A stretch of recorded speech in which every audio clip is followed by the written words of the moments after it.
والوں کی اور اسی طرح سے اکابرین کے واقعات کو جمع کیا. اس میں ہمارے لیے بڑی قیمتی نصیحت اور ہمارے لیے پوری رہبری ہے. جیسا کہ صلہ رحمی والا عمل اس کے اندر اس میں آپ نے ظاہر کیا کہ یعنی رفقا مل کر حج کے لیے جا رہے ہیں، اور حج صرف زندگی میں ایک مرتبہ فرض ہے. اگر بار بار حج فرض ہوتا تو سب سے زیادہ مقدم اور سب سے زیادہ اول درجے پہ اگر کوئی ذات تھی بار بار حج کرنے کا حق رکھتی تو رسول پاک علیہ السلام کی ذات بابرکت تھی، جو ہر وقت حج کیا کر سکتے تھے. آپ سے پہلے بھی حضرت ابوبکر صدیق رضی اللہ عنہ کو آپ نے ترجیح دی کہ 9 ہجری میں حضرت ابوبکر صدیق کے اور اس کے بعد اللہ کے رسول. تو یہاں پر یہ بات سمجھ لینی چاہیے کہ زندگی میں بار بار حج فرض نہیں ہے، ایک ہی بار ہے. اور یعنی عمرہ نفل عمل ہے، عمرہ نفل عمل ہے. ہم آپ یہ یعنی ہمیں اللہ نے وسعت دی ہے، مال و دولت دی ہے، اور اسی طرح سے ہم اچھے سرمایہ دار ہے، تو ہم ہر سال یا 2 سال یا 5 سال کے بعد بار بار اس بات کی کوشش کرتے ہیں کہ حج بیت اللہ جائے، جبکہ ایک ہی مرتبہ فرض ہے. وسعت تو جا سکتے ہیں، لیکن اس کے علاوہ ہم اپنے محلے میں دیکھیں، ہم اپنے اقربا میں دیکھیں، ہم اپنے رشتہ داروں میں دیکھیں، ہم مسلمانوں میں دیکھیں، بہت سے ایسے غریب لوگ ہیں، نادار لوگ ہیں جن کے گھر پہ چھپر نہیں ہے، چھت نہیں ہے. بہت سی گھروں میں بیٹیاں ایسی ہے جو بالکل بالغ ہو چکی ہیں، کئی وقت گزر گیا ہے بالغ ہو کر، لیکن اس کے لیے کوئی مناسب رشتہ نہیں مل پا رہا، یا رشتہ ہے بھی تو ماں باپ کے پاس اتنی طاقت و قوت اور سرمایہ نہیں ہے کہ وہ اپنی بچی کا بیاہ کر سکے. تو آپ بجائے وہ عمل کرنے کے، اس بچی کا بیاہ کرانے میں اپنا روپیہ پیسہ لگانے کے بجائے آپ حج بیت اللہ جا رہے ہیں، جبکہ آپ نے ایک مرتبہ حج کر لیا.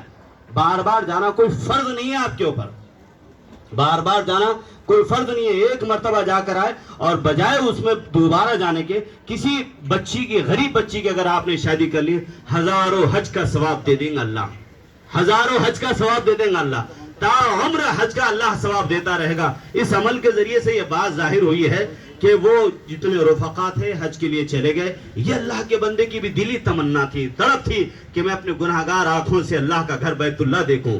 زندگی میں پہلی مرتبہ حج کے لیے نکل رہے تھے وہ، کہ میں اپنے گناہگار آنکھوں سے اللہ کا گھر دیکھ سکوں، اللہ کے رسول کے دیار میں پہنچ سکوں، وہ مقدس جگہ جہاں پر بار بار اللہ کے قرآن کا نزول ہوا، وہ خوبصورت فضا میں بھی چل سکوں، دعائیں کر سکوں، اللہ سے مانگ سکوں. لیکن یہ ساری چیزوں کو نظر انداز کر کے اس بندے نے جب ایک دکھیاری کا، ایک دکھ بھری خاتون کا پورا نقشہ اس کی زندگی ان کے سامنے آئی، تو اپنے حج کا ارادہ اس نے ترک کر دیا. جبکہ کتنی تمنا ہوگی، کیا تڑپ ہوگی، کیا جذبہ ہوگا.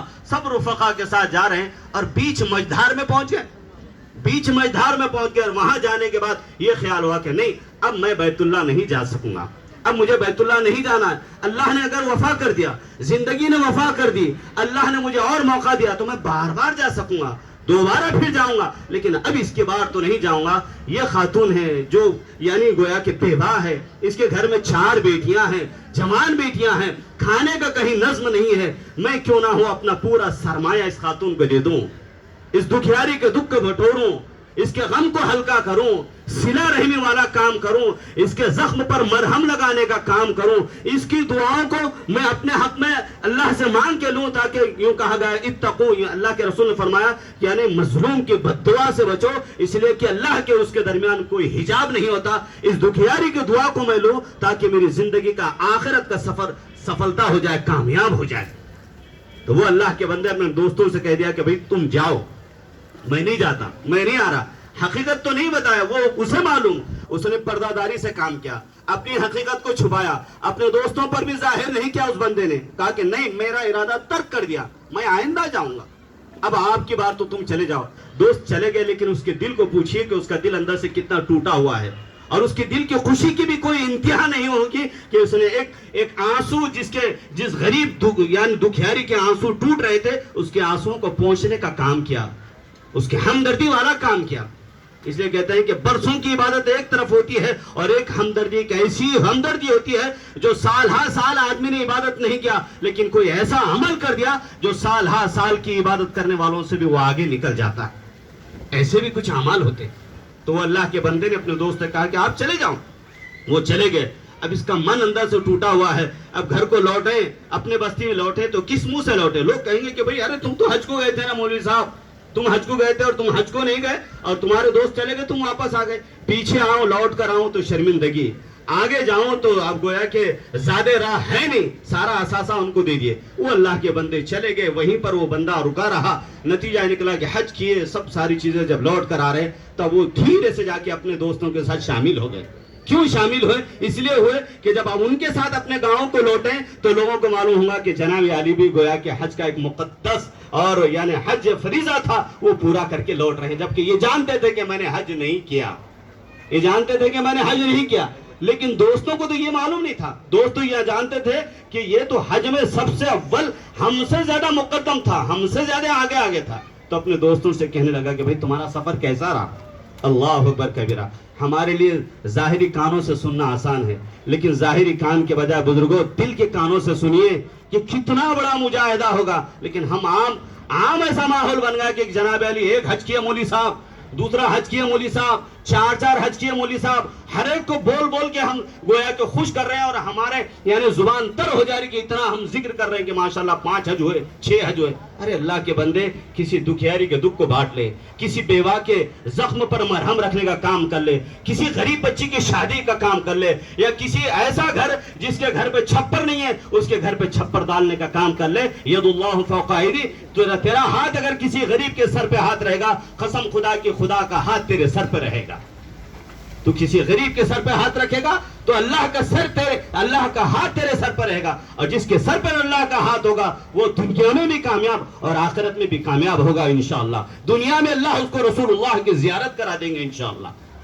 تو نتیجہ یہ نکلا کہ وہ جناب علی اپنے دوستوں کے ساتھ آ رہے ہیں. دوستوں کو پوچھے بھئی کیسا رہا سفر؟ انہوں نے کہا کیا بات کر رہے جناب, آپ تو ہم سے آگے تھے, فلاں جگہ تھے اور باب جبریل پہ آپ تھے اور فلاں جگہ آپ تھے. یہ بیچارہ اندر شرمندہ ہو رہا ہے. آپ خود اندازہ لگائی جب جا کر ہی نہیں آئے تو لوگ یوں سمجھے گا کہہ رہے ہیں تو وہ سمجھ رہا ہے کہ میرا یہ مذاق اڑا رہے. وہ جانتا کہ اللہ آپ ہی میری کیفیت کو جانتے, آپ ہی میری کیفیت کو جانتے کہ میں نہیں گیا, میں نے ایک بیوہ کا اور یتیم بچیوں کا سہارا بن گیا, میں نہیں گیا تھا. یہ لوگ میرے دوست میرا مذاق اڑا رہے جبکہ وہ جانتے کہ میں نہیں آیا. تو کہہ رہے کہ نہیں آپ فلاں جگہ تھے. بلاخر نتیجہ نکلا, انہوں نے کہا کہ تم کیسی بات کر رہے ہو؟ ارے فلاں جگہ فلاں مقام پر تم نے ایک تھیلی ہمارے ہاتھ دے دی, فلاں جگہ تم نے ایک تھیلی ہمارے ہاتھ دے دی اور وہ تھیلی تمہاری امانت ہے اور تم بھیڑ میں آگے نکل گئے, تمہاری تھیلی ہمارے پاس رہی اور یہ تھیلی ہم تمہیں دے رہے ہیں. تو کہتے ہیں کہ وہ تھیلی انہوں نے دے دی, اس میں کئی اشرفیاں, وہ درہم دینار جو بھی ہوگا وہ اثاثہ تھا انہوں نے دیکھے. اور اس کے بعد وہ اسی سچ پینٹ میں اسی کیفیت کے اندر وہ بندہ یہ کیا ماج رہا ہے, میرے تو سمجھ میں نہیں آ رہا یہ کیا گتھیاں بجا رہے ہیں, یہ کیا کہہ رہے ہیں میرے سمجھ میں نہیں آ رہا. تو وہ بندہ وہ تھیلی لیا اور اسی اثنا میں کہتے ہیں کہ اس کی آنکھ لگ گئی سو گیا. تو خدا کی قسم رسول اللہ کی اس کو زیارت ہوئی, اللہ کے نبی کی زیارت ہوئی. صلہ رحمی والا عمل, کسی کے آنسوؤں کو پوچھنا, کسی کے ہمدردی میں ساتھ دینا, کسی دکھیاری کے دکھ کو بانٹنا, اس میں شریک ہونا اللہ کے نزدیک یہ عمل کتنا قیمتی بنتا ہے. تو کہتے ہیں اس پر وہ تھیلی پر لکھا ہوا تھا من عامل لنا ربیحا.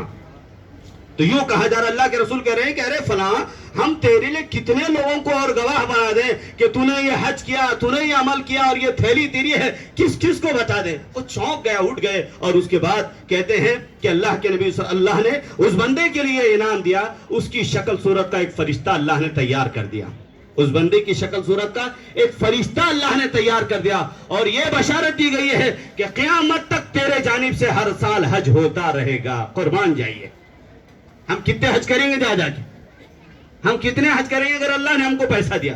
ایک مرتبہ فرض ہے, وہ بندے نے ایک مرتبہ کا بھی پہلے مرتبہ کا بھی ترک کر دیا اور اس بیوہ کے دکھ کو بانٹ لیا.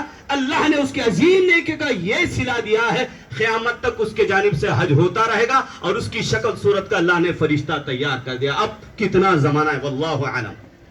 تو یہ چیز ہوتی ہے صلہ رحمی والا عمل والا. تو ہم آپ یہ طے کریں کہ اللہ نے مجھے دیا, سرمایہ دیا, ہم بار بار نہ جائیں, ایک مرتبہ جائیں. اور اسی طرح سے ہم یعنی عمرہ بھی اگر ہے ایک آدھ مرتبہ کر لیں. رہی بات یہاں ہم دیکھیں اپنے بستی میں, اپنے محلے میں, اپنے عزیز و اقارب میں, اپنے رشتہ داروں میں کوئی ایسے لوگ ہیں, ان کے دکھ کو ان کے غم کو بانٹیے. یہ عمل بہت قیمتی عمل ہے. بس یہ مجلس کے ذریعے سے حضرت نے بڑی قیمتی باتیں بتائی ہے. اللہ ان کے معاملوں میں برکت عطا فرمائے, اور ان کے ذریعے سے جو آپ نے بات سنی ہے, اللہ آج اس بابرکت مجلس کے اندر آپ کو, ہم سب کو یہ توفیق دے کہ ہم اپنے اڑوس پڑوس, اپنے رشتہ دار, اقربا, دوست احباب, یہ ساری چیزوں کا خیال رکھے. حضرت نے جو واقعات لکھے ہیں وہ صرف ہمارے کانوں کی لذتوں کے لیے نہیں لکھے ہیں, بلکہ یہ اس لیے لکھے ہیں کہ ہم اپنے زندگی میں پریکٹیکل طور پر وہ بات, وہ عمل کرنے والے بھی بنے. صرف لذتوں کے لیے نہیں, کانوں کو مزہ آ رہا ہے اس لیے نہیں ہے, بلکہ عملی طور پر وہ زندگی میں آنی چاہیے.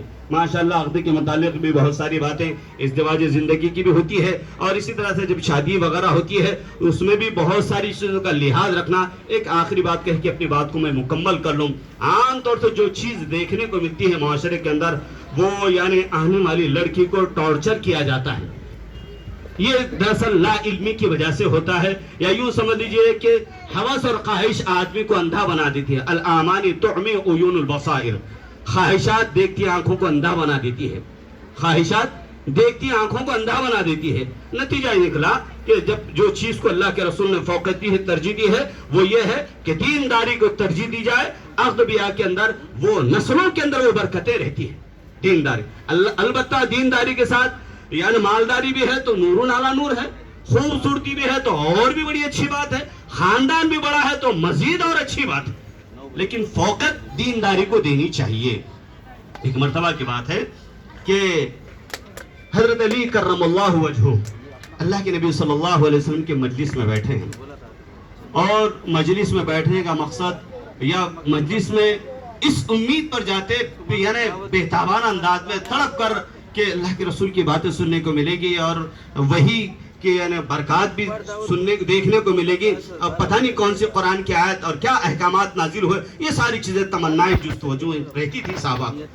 تو نتیجہ یہ نکلا کہ اللہ کے رسول کے مجلس میں اللہ کے نبی صلی اللہ علیہ وسلم نے داؤد علیہ السلام کا تذکرہ ایک مرتبہ کر دیا. یہ داؤد علیہ السلام اور ان کی بیٹی کا تذکرہ کر دیا. یوں تذکرہ کر دیا کہ داؤد علیہ السلام کی بیٹی کی جب شادی ہو گئی تو کہا گیا ہے کہ یعنی ان کی بیٹی کے یعنی جوتیوں کے اندر گویا کہ 80 یا اس سے کم و بیش جو تو درہم یا دینار اس وقت جو بھی روپیہ پیسہ چلتا تھا ان کی جوتیوں میں ڈال دیے گئے. اللہ کے رسول نے اپنے مجلس میں تذکرہ کر دیا. میں دیکھیے وکیل صاحب اور گواہن حضرات, ہارون بھائی کہاں ہیں؟